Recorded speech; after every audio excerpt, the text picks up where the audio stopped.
we're going much further out than we were. 9, 10, 11, 12 stops. A lot have left, swore they're never coming back, and a few of those we've already seen back. Here they are. The place is paid for. They got no place to go. God says, feed my people, is what my wife always says. Every night at supper time, Brussels sprouts with bacon, you'll find Terry Rubiolo fruit salad. dishing out a message. People need to know they're loved and cared about. It's that simple.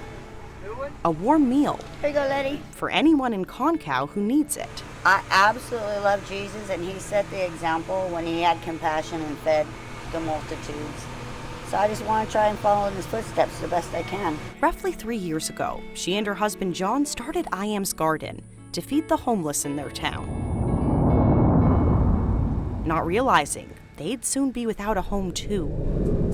This one, we lost everything.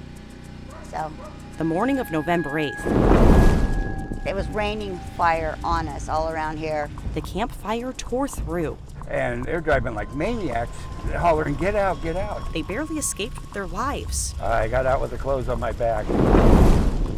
Their home now in ashes. But still, they came back. Because the people are still the same. They're still my family. I was taking care of them before then. I knew they were going to be back here and that they would still need us even more. Living on a trailer in their burned down property. But we just went from big to little. She now makes close to 100 meals a day. I had 3 stoves and ovens in my other house. Big difference for me. It's no small feat in their tiny trailer, powered by a generator. I usually start between 9 and 10 in the morning. They welcome neighbors to come do laundry, take a shower, or get a free change of clothes, all donated from nonprofits and food banks. The deliveries went way up. For neighbors like Nicole Newman, it means everything. And you can see the love that she puts into her food. I mean, I've never had no bad food from her. Newman also lost her home in the fire. It was really hard. I lost everything that I've ever worked for. And it's hard to start over because you don't know what's gonna happen. She's now living in an RV. Most days her family would be eating canned food, if not for the Rubiolos. Because it's hard to make a meal and in a little trailer.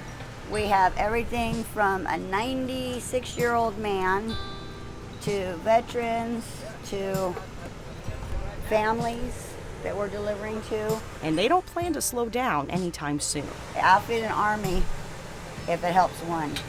After all, now more than ever, people in Concow need some extra help to feed their families and their spirits. All right. Thank you. Thank you. It's the special people up here. The mountain people are special people. In Concow, God knows what we can handle, and He basically gives us what we can handle. Jessica Mensch. So we're here doing what we can do to help. Fox 40 News.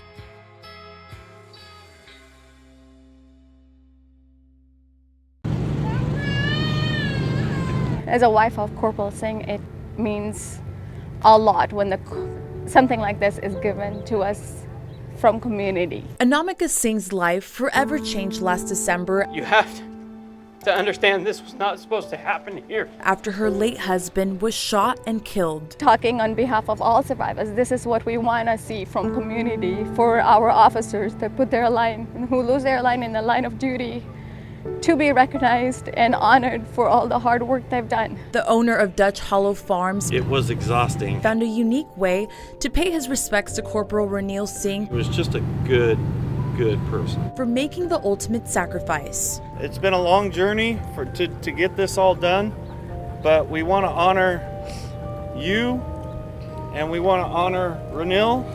Ron would want something like this. And we just live a couple of miles down, so it's very close to home. Yay, let's go. It's just amazing what the community is doing, what John's doing. Anamika and her 1-year-old son were the first ones to walk through the memorial maze. I couldn't wait for that moment. It's great to see it all done. It was a beautiful moment. Can you say that? Papa. Yeah. Yeah. Arnav, look. I mean, everything about it is very emotional for the family. It was somber going in, but what was amazing about not a few minutes into the maze, all of a sudden, Doesn't matter which way we go, it turns the same way. you hear laughter So nobody grabbed the map. and joy and happiness. So there's some healing that can happen with all of this, and that's what this is all about. The emotions of losing their son, brother, and father are still so raw for this family, but they say gestures like these that keep his memory alive mean the world to them. It is truly an honor. I am overwhelmed with the love, the support that we have received for the past 9 months from this community.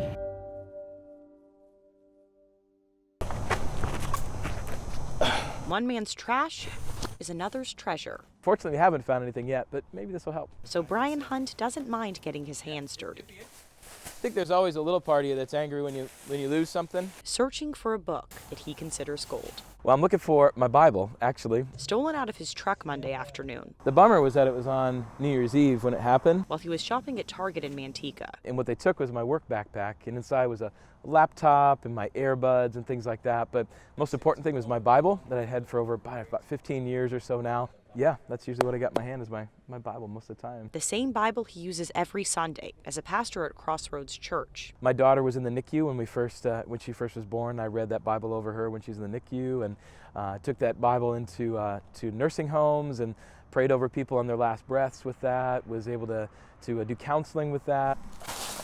And so, and I know it's a book. I can buy another one, but all those memories that are within there, it makes it what it is special.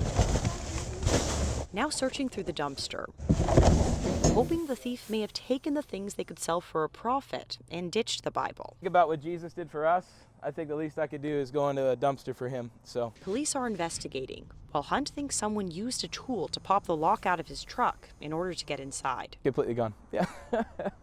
Yeah, it's completely gone. He prays he has his Bible back before his next sermon. After all, he's never led a service without it. I think the coolest thing would be is that if that person, whoever has it, would realize that there's a Bible in there, that they'd open it, they might read it, and then maybe their life would be changed as a part of it. But the perfect world would be is that they would open it, read it, have their life change, and then give it back.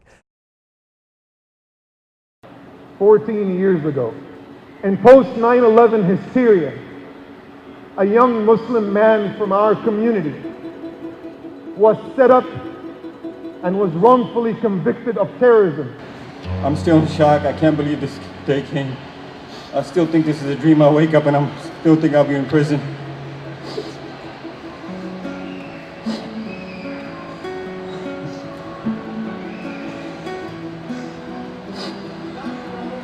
Thank you. I love you guys all too. Thank you very much. Hamid was not a terrorist, and the government had committed some atrocities that somehow everyone overlooked. They told Hamid that they had pictures of him in a camp, and they admitted at trial that that was not true. When we would lose hope, they're like, no, don't. One day he'll be out. We're a normal family living in America. We were innocent and we are innocent. Thank you from the bottom of my heart. I will never be able to pay back none of you brothers and sisters, none of my supporters.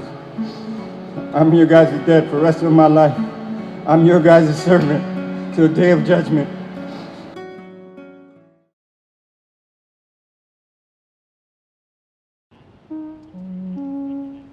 I lived in England, I lived in Switzerland, I lived in Iran, and I lived for a long time in San Francisco. But when I come here, I feel a kind of peace and simplicity. And I call this particular corner the Paris of Sacramento. A lot of energy here. The city has been neglected for years. All of a sudden, as you can see, they're growing like mushroom. Homelessness is to the optimum here. I don't know if anybody's doing anything about it. The politicians are not listening. They're not doing it. They funnel the money somewhere else. But I think they have to do something about that. I think maybe it's a consumer paradise because there's so many beautiful restaurants and cafes and bars like mine and not enough people. My name is Anthony Sadeghi and I opened Karma Brew 5.5 years ago, and this is the best business I've ever loved. The year was 1964. The Beatles dominated the charts. Lyndon Johnson occupied the White House. There is no cause for self-satisfaction. And Pat Brown was the governor of California. Question that disturbs millions of concerned California is this. That same year, a young lawyer in San Francisco named Willie Brown was elected to the state assembly. House will please be in order. Brown, a Democrat, was one of a handful of black legislators at the time. Driven, outspoken, a showman, Brown rose through the ranks and was described as one of the most powerful state lawmakers in the country. Yes, there will be a solution. The form of that solution, I'm not yet willing to predict. He was Assembly Speaker for 15 years, the longest in state history. After leaving the Capitol, he was elected mayor of San Francisco.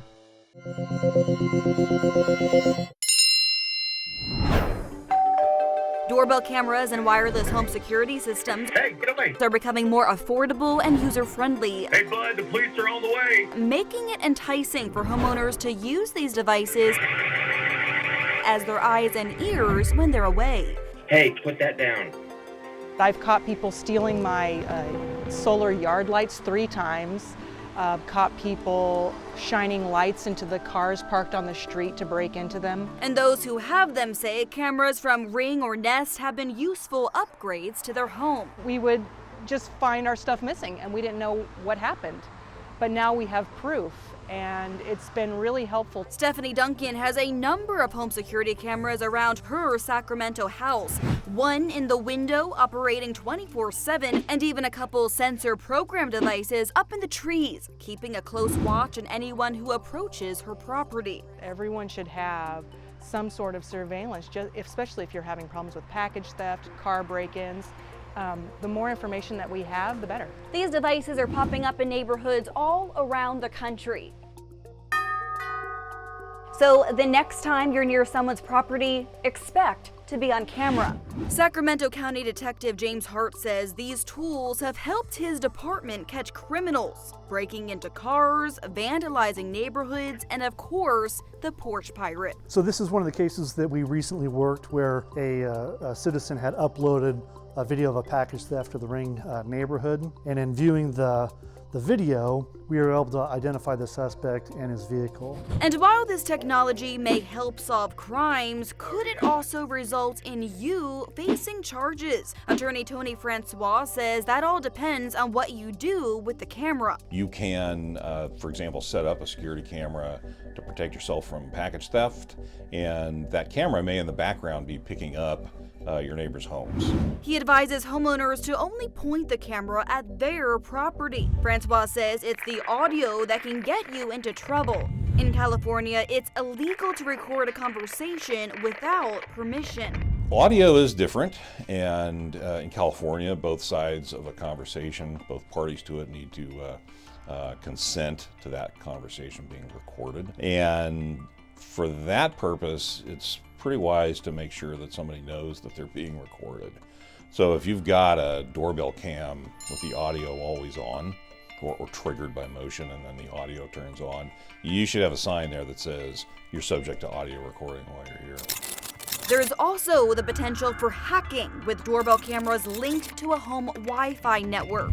UOP professor John Sims says when people use these home security tools, they're giving up a piece of their own privacy. Even if you're putting that camera on your front porch to protect yourself, of course, you're the person whose activities are going to be recorded most persistently and most meticulously. But many homeowners like Stephanie Duncan are willing to run the privacy risk in exchange for their own protection. My perspective is I've got nothing to hide. It's the way of doing the modern day neighborhood watch. And she welcomes more eyes and ears. Can I help you? Near the place she calls home. Not everyone is home looking out their windows all the time to see, suspicious activity, but the cameras are always on.